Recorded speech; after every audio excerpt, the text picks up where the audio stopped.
आज मैं हाजिर हूँ। आज के इस पहले सेशन में हम अपने बायोलॉजी के प्रैक्टिकल्स को स्टार्ट करने जा रहे हैं और वो पहला प्रैक्टिकल जो आज हम करेंगे उसकी स्टेटमेंट कुछ यूं है: investigation of adaptive features of hydrophytes, mesophytes, xerophytes and halophytes from fresh और प्रिजर्व मटेरियल्स। स्टूडेंट्स, इसके लिए बोर्ड पर देखते हैं। As I have already mentioned the title of the experiment, investigation of adaptive features of hydrophytes, mesophytes, xerophytes and halophytes from fresh or preserved materials.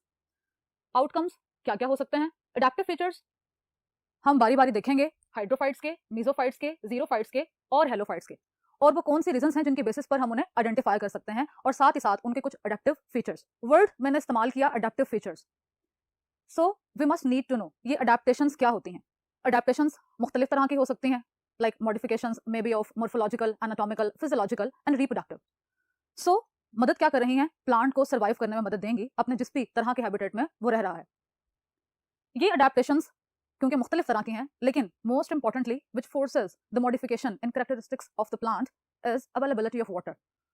As we know, water availability vary हो सकती है different habitat में। सो इसी basis पे ये चार categories हमारे पास मौजूद हैं जिन्हें हम हाइड्रोफाइट, मेसोफाइट, जीरोफाइट और हेलोफाइट के नाम से पुकार रहे हैं। Let we have a look on very first content of the practical, that is hydrophyte. Hydrophytes, hydro means water and phytos mean plant. ये इस तरह के प्लांट हैं जो पानी में मौजूद होते हैं, विच ग्रोज इन एक्वाटिक हैबिटेट। ये एक्वाटिक हैबिटेट डिफरेंट रिजर्वोयर हो सकते हैं, canals, oceans, streams etcetera. Characteristics की बात की जाए तो बहुत ही प्रोमिनेंट कैरेक्टरिस्टिक्स इन हाइड्रोफाइट्स के होंगे, जिसमें रूट्स, स्टेम्स और लीव्स शामिल हैं। इसी तरह से पानी में मौजूद इन प्लांट्स में भी डिफरेंट कैटेगरीज हो सकती हैं, like completely submerge, partially submerge और फ्री फ्लोटिंग। कंप्लीटली सबमर्ज वो होंगे जो मुकम्मल तौर पर पानी में डूबे हुए हैं, उनका कोई भी हिस्सा पानी से बाहर नहीं होगा। पार्शियली सबमर्ज, इनका कुछ हिस्सा जैसा कि उनकी स्टेम या उनके लीव्स पानी से बाहर हो सकते हैं, लेकिन उनकी रूट्स हमेशा पानी में मौजूद होंगी। इसी तरह से फ्री फ्लोटिंग, जो कि बिल्कुल आजादाना तौर पर पानी के अंदर फ्लोट कर रहे हैं या तैर रहे हैं। सबसे पहले अगर रूट्स की बात की जाए, रूट्स आर पुअरली डेवलप्ड और एब्सेंट, क्योंकि जब बल्क में वाटर अवेलेबल है तो इन्हें रूट सिस्टम की जरूरत नहीं होगी या वो बहुत ही पुअरली डेवलप होगा, क्योंकि रूट्स तब काम करती हैं जब उन्हें कहीं से पानी को एब्जॉर्ब करना हो। लेकिन जब वाटर की अवेलेबिलिटी बहुत ज्यादा है, ऑलरेडी प्लांट पानी में मौजूद है, तो ऑब्वियस सी बात है कि ये सिस्टम अच्छे से डेवलप नहीं होगा, या तो ये पुअरली डेवलप होगा या ये मुकम्मल तौर पर एब्सेंट होगा। Root hairs and root caps are absent. Root hairs क्या काम करते हैं? सॉइल से वाटर को और मिनरल को एब्जॉर्ब करते हैं। इसी तरह से रूट कैप, जो कि रूट्स के टिप पर मौजूद होती हैं और रूट की ग्रोथ में काम कर रही होती हैं, लेकिन क्योंकि यहाँ पे पानी मौजूद है, उसकी कमी नहीं है, इसी वजह से रूट हेयर्स और रूट कैप्स भी एब्सेंट होंगी। If I talk about stem of the hydrophyte, soft and spongy. Soft है, स्पॉन्जी है, क्योंकि ये पानी में सबमर्ज है या पार्शियली सबमर्ज है या वो फ्री फ्लोटिंग है। इरेक्ट नहीं है, सॉलिड नहीं है, क्योंकि यहाँ पे वो हवा में मौजूद नहीं है, वो पानी में मौजूद है, इसलिए सॉफ्ट होंगी और स्पॉन्जी होंगी। Modified into the rhizome. Stem की बात की जाए तो ये सॉफ्ट और स्पॉन्जी हैं, क्योंकि प्लांट ऑलरेडी पानी में मौजूद है, इनका तना या इनका स्टेम हवा में मौजूद नहीं है, इसलिए ये सॉफ्ट और स्पॉन्जी होगा। सेम अगर मजीद बात की जाए, it can be modified into the rhizome, ये राइजोम के फॉर्म में भी हो सकती हैं। लीफ के बेसिस पे आगे क्या कैरेक्टरिस्टिक्स इनके होंगे, इन्हें हम स्टूडेंट्स देखते हैं। सो स्टूडेंट्स मजीद देखते हैं। Leaves, leaves can be broad, ribbon like, sometime reduce. Broad हो सकते हैं, इनकी चौड़ाई ज्यादा होगी और इनका ब्रॉड लैमिना होगा। रिबन लाइक, बिल्कुल पतले रिबन की तरह हो सकते हैं, and sometime reduced. Reason of identification की बात की जाए, वो कौन सी वजह है, किस बिना पर हम इन्हें आइडेंटिफाई कर सकते हैं, उसके लिए हमें एक रीजन चाहिए होगी, एक वजह चाहिए होगी कि अगर हमारे पास एक हाइड्रोफाइट प्लांट पड़ा हो तो हम उसे किस तरह से आइडेंटिफाई करेंगे कि क्या ये वाकई ही एक हाइड्रोफिटिक प्लांट है। प्रेजेंस इन एक्वाटिक हैबिटेट, ये पानी में मौजूद होगा। Broad leaves on water surface, और हमें पानी की सतह पर इसके ब्रॉड लीव नजर आ सकते हैं, क्योंकि कंडीशंस फिर वही हैं कि ये टोटली सबमर्ज भी हो सकते हैं, पार्शियली सबमर्ज भी हो सकते हैं और फ्री फ्लोटिंग भी हुआ करते हैं। Examples include hydrilla, lotus, water lily. Okay students, अब यहां पर एक सवाल है, क्या लोटस और वाटर लिली एक ही प्लांट है? मैं आपको यहां पे क्लियर करती जाती हूं, क्योंकि ये बहुत इंपॉर्टेंट है आपके वाइवा के क्वेश्चंस के लिए भी। लोटस एंड वाटर लिली, ये कमल का फूल ही है, लेकिन वाटर लिली को आबी कमल कहा जाता है। Flowers floating on the surface of water, while lotus, जिसे कमल कहा जाता है, इमर्जेंट फ्लावर्स आर प्रेजेंट। ये थोड़ा सा पानी की सरफेस से बाहर हुआ करते हैं। एंड ट्रोपा, कॉमन नेम है संघाड़ा, एडिबल है, आपको पता है कि मौसम सरमा में जो सिंघाड़ा है वो पाया जाता है और हम इसे खाने के लिए भी इस्तेमाल करते हैं। सेकेंड कैटेगरी जो कि है mesophyte, meso in the middle, phytos plant. Middle कह सकते हैं, मॉडरेट कह सकते हैं, क्योंकि इस तरह के प्लांट्स हैं जो कि मॉडरेट अवेलेबिलिटी ऑफ वाटर में मौजूद होते हैं और साथ ही साथ जो टेम्परेचर की कंडीशंस हैं वो भी बहुत ही ज्यादा मॉडरेट होती हैं, बहुत कम या बहुत ज्यादा एक्सट्रीम पर नहीं होंगी। सो डेफिनेशन से क्या पता चला? Which grows in moderate conditions of water and temperature. Characteristics की बात की जाए, सबसे पहले roots well developed and well branched, बहुत ज्यादा डेवलप है और इनकी लेटरल ब्रांचेस भी होती हैं। Root hair and root caps are present, क्योंकि रूट्स मौजूद हैं, वेल डेवलप है, वेल ब्रांच्ड है, इसलिए इन्हें मिनरल्स को, वाटर को एब्जॉर्ब करना होगा। So root hairs and root caps are present. Stem की बात की जाए, इरेक्ट, सॉलिड एंड ब्रांच्ड। ये सॉलिड होगा, अपराइट कंडीशन में हमें सीधा खड़ा हुआ नजर आएगा और इसकी ब्रांचेस भी हो सकती हैं। Mechanical tissues are well developed. Plant tissues की अगर बात की जाए तो दो तरह के हमें जो टिश्यूज हैं वो नजर आते हैं, एक मैकेनिकल टिश्यूज हैं और दूसरे हमारे पास वास्कुलर बंडल्स हैं। मैकेनिकल टिश्यूज में पारनकाइमा, कोलनकाइमा और स्क्लेरेंकाइमा शामिल होते हैं, जबकि वास्कुलर बंडल्स में जाइलम और फ्लोएम है जो कि ट्रांसपोर्टेशन ऑफ फूड और वाटर की कंडक्शन में हेल्प कर रहे होते हैं। So mechanical tissues are well developed. यही रीजन है कि ये इन्हें सपोर्ट प्रोवाइड कर रहे हैं और इन्हीं की सपोर्ट की वजह से हमें इनका स्टेम बिल्कुल इरेक्ट और सॉलिड नजर आता है। Leaf, they may be small but well developed. इनका साइज छोटा हो सकता है लेकिन ये बहुत ज्यादा डेवलप्ड होंगे।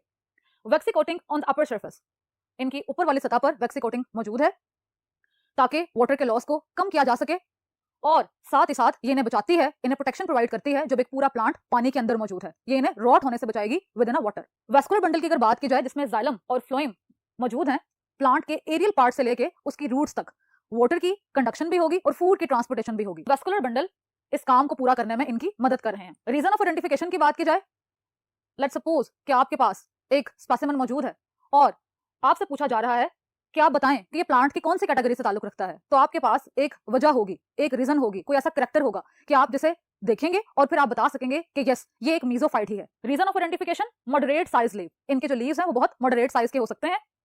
एग्जाम्पल्स बहुत सारी हैं, अगर हम अपने इर्द गिर्द नजर दौड़ाएं तो हमें बहुत सारे मीजोफाइट प्लांट नजर आएंगे, जैसे कि रोज, ओट, अमलतास, मैंगो, मेज, शीशम, people and jamun. Third plant जो कि हमारे पास है जीरोफाइट्स। नेक्स्ट बोर्ड पे देखते हैं जीरोफाइट्स। थर्ड कैटेगरी है प्लांट की विच ग्रो इन ज़ीरिक हैबिटेट। ज़ीरिक इस तरह के हैबिटेट होते हैं जो कि बहुत ही ज्यादा खुश्क या ड्राई हो और वहां पे पानी की बहुत ज्यादा अवेलेबिलिटी ना हो। Characteristics, first roots, well developed and extensive system of root is present. क्यों वेल डेवलप है और एक्सटेंसिव है? लेटर ब्रांचेस भी मौजूद हैं क्योंकि पानी को एब्जॉर्ब करना है और पानी क्योंकि जमीन में अपर सरफेस पे मौजूद नहीं है तो उसे दूर दराज से खींचना होगा। इसके लिए इन्हें अपना रूट सिस्टम बहुत ज्यादा डेवलप रखना होगा और लेटर ब्रांचेस भी साथ जरूर मौजूद होंगी ताकि पानी को एब्जॉर्ब किया जा सके और जो भी वाटर की कमी है उसे पूरा किया जा सके। Roots are succulent. सकलेंट का मतलब है जूसी, ताकि पानी को स्टोर किया जा सके, जमा किया जा सके। With root hairs and root caps, yes exactly. अब यहाँ पे रूट हेयर्स भी अपना काम करेंगे और रूट कैप्स भी, ताकि पानी को हासिल किया जा सके। क्योंकि पानी जमीन की ऊपरी सतहों पर नहीं है, लिहाजा उन्हें वाटर टेबल से, बहुत निचली तहों से पानी को खींचना होगा। If I talk about stem, it may be hard, solid और इरेक्ट। अपराइट कंडीशन में हमें सीधी नजर आएगी क्योंकि यहाँ पे प्लांट के सपोर्टिव टिश्यूज मौजूद हैं जिन्हें हम मैकेनिकल टिश्यूज कहते हैं। मैकेनिकल टिश्यूज वेल डेवलप्ड वही हैं जो कि इन्हें सहारा दे रहे हैं या इन्हें सॉलिड बनाने में मदद दे रहे हैं। Succulent stems covered with waxy coating or with numerous hair. Stem juicy है, सकलेंट है ताकि पानी को स्टोर किया जा सके, कवर हो सकती हैं वैक्सी कोटिंग के साथ ताकि पानी की एवापोरेशन से बचा जा सके। मैकेनिकल टिश्यूज वेल डेवलप है, यही है जो कि इन्हें सपोर्ट कर रहे हैं अपराइट, सीधा खड़ा होने में और इनके स्टेम को सॉलिड बना रहे हैं। और न्यूमरस हेयर्स या कुछ हेयर लाइक स्ट्रक्चर्स भी मौजूद हो सकते हैं। लीफ मॉडिफाइड इनटू स्पाइन्स, बिल्कुल कांटेदार हो सकते हैं। लीव्स इतने मॉडिफाई हो गए हैं कि उनका सरफेस एरिया कम हो गया है और वो एक कांटे की सूरत में आ गए हैं। क्यों? उन्होंने ये अडेप्टेशन की ताकि पानी के नुकसान से, उसके लॉस से खुद को बचाया जा सके।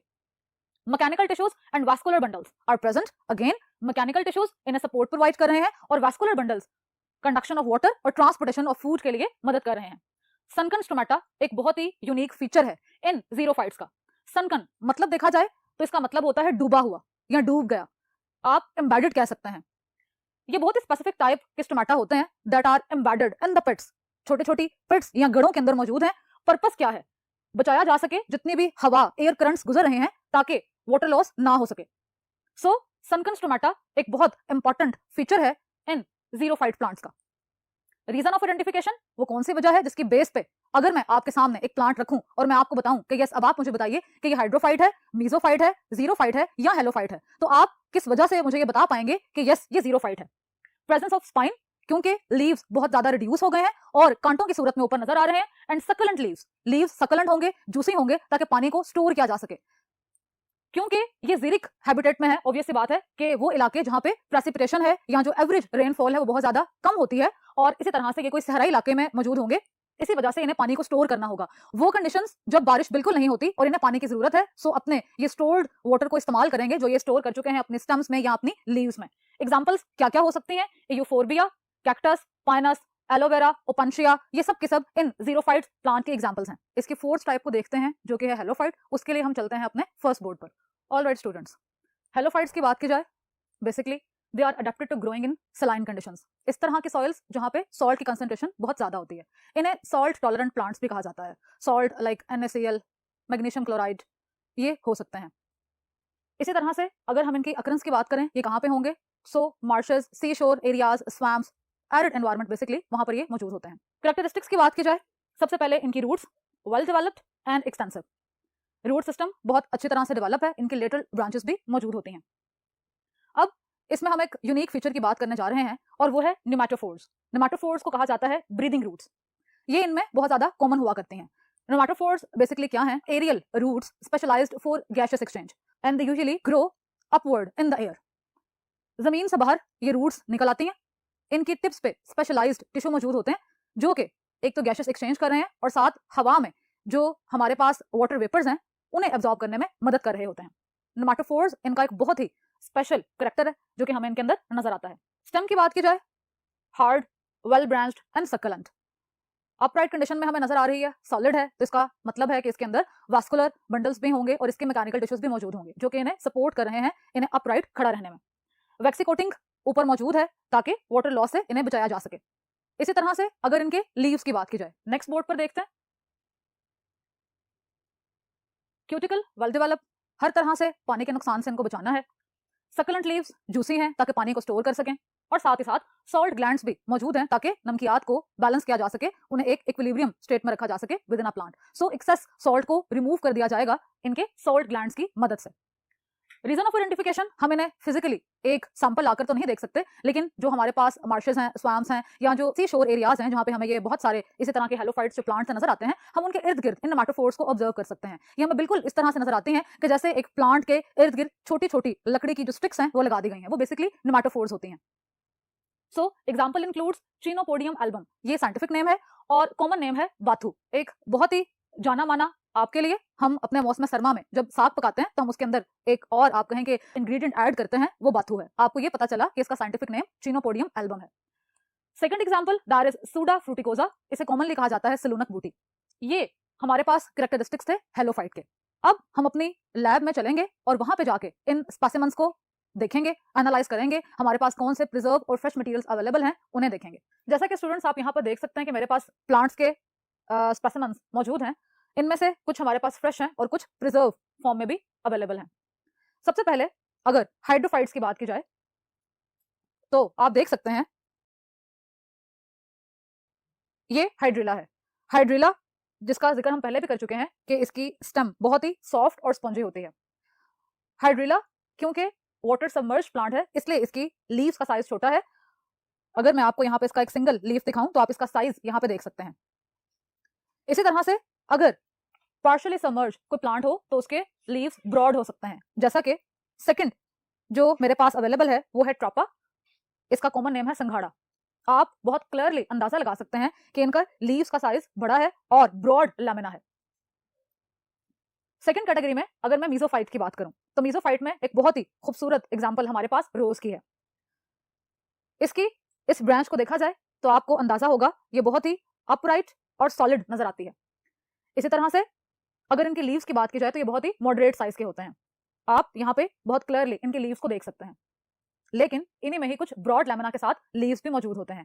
जैसा कि आप यहाँ पे एक प्लांट देख सकते हैं, ये भी एक मीजोफाइट है, लेकिन इसके लीव्स कंपैरेटिवली साइज में बड़े हैं और इनमें बहुत ही ब्रॉड लैमिना आपको नजर आ रहा है।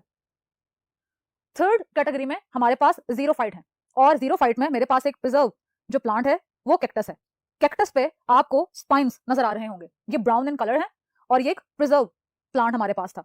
अगर एक फ्रेश के एग्जांपल मैं आपको दिखाऊं तो वो यूफोर्बिया है। Same leaves with moderate size and spines are very prominent. अगर इसे कैक्टस के साथ कंपेयर किया जाए तो यहाँ पे आपको स्पाइन्स रिड्यूस नजर आएंगे, लेकिन यूफोर्बिया में बहुत ही प्रोमिनेंट स्पाइन्स हमें नजर आते हैं।